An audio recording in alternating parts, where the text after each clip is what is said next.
நான் 3 மொழி கொள்கையை ஆதரித்து களத்தில் நிற்கப் போகின்றேன். பாரதிய ஜனதா கட்சி நிற்கும். எங்க தலைவர்கள் தொண்டர்கள் எல்லாம் நிற்பாங்க. பட்டி தொட்டி எல்லாம் எடுத்துட்டு போறோம்.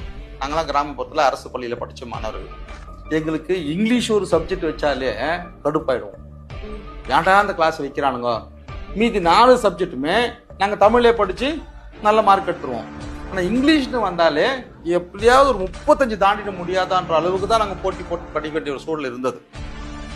இப்போ அந்த மாதிரி 3வது மொழி ஹிந்தி, 4வது மொழி சமஸ்கிருதம் அப்படிங்கிற மாதிரி இவங்க கொண்டு வரும்போது நாளைக்கு இதை வந்து இவங்க மஸ்ட் ஆக்கிடுவாங்க.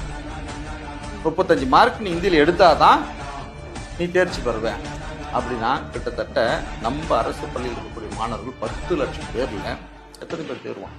அந்த மொழியை இவன் ஏன் கத்துக்கணும்? எதுல வந்து இவனுக்கு வந்து ஒரு ஆதாயம் கிடைக்க போகுது?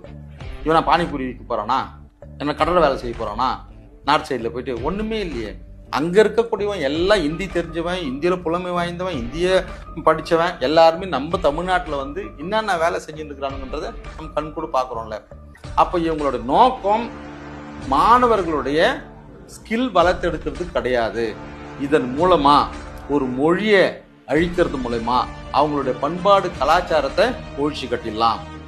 இது கூடவே சேர்ந்து வேற ஒரு குறுக்கு புத்தியும் மத்திய அரசு கிட்ட இருக்குது. அதாவது 3ஆம் கிளாஸ்லயே ஒரு பப்ளிக் எக்ஸாம், 5ஆம் கிளாஸ்ல ஒரு பப்ளிக் எக்ஸாம், 8th ஸ்டாண்டர்டுக்கும் ஒரு பப்ளிக் எக்ஸாம். சாதாரணமா இந்த ஏஜில் இருக்கக்கூடிய பசங்க ஸ்கூலுக்கு போனாலே ஸ்கூலுக்கு போகிறது பிடிக்காது. அதுவும் இந்த மாதிரி ஏழை வீட்டில இருந்து போறக்கூடிய பசங்களுக்கு வந்து ஸ்கூலுக்கு போகாம இருக்கிறதுக்கு நிறைய வாய்ப்புகள். அதை அடிச்சு ஒழிக்கிறதுக்கு தான் பெருந்தலைவர் காமராஜர் வந்து மத்திய உணவு திட்டத்தை கொண்டு வந்து மாணவர்களை பள்ளிக்கு கூட்டு வந்தார் இல்லையா? அப்படித்தான் ஒருத்தரும் வந்தது.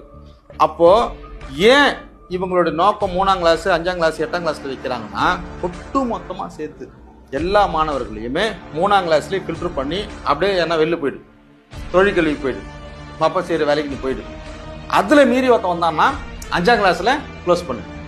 அதுவும் முடியுது அப்படின்னா 8ஆம் கிளாஸ்ல ஃபில்டர் பண்ணு. அப்படின்னா கிட்டத்தட்ட 8ஆம் கிளாஸ் வரைக்கும் உனக்கு ஆசையை தூண்டுறது, கல்வி மேல இருக்கக்கூடிய ஆசையை விட அந்த நேரத்துக்கு கிடைக்கக்கூடிய ஒரு கூலியை இவங்க ஆசையை காமிச்சு அவங்க அப்பா அம்மாவையும் பிரெயின் வாஷ் பண்ணி அனுப்பிடுறது.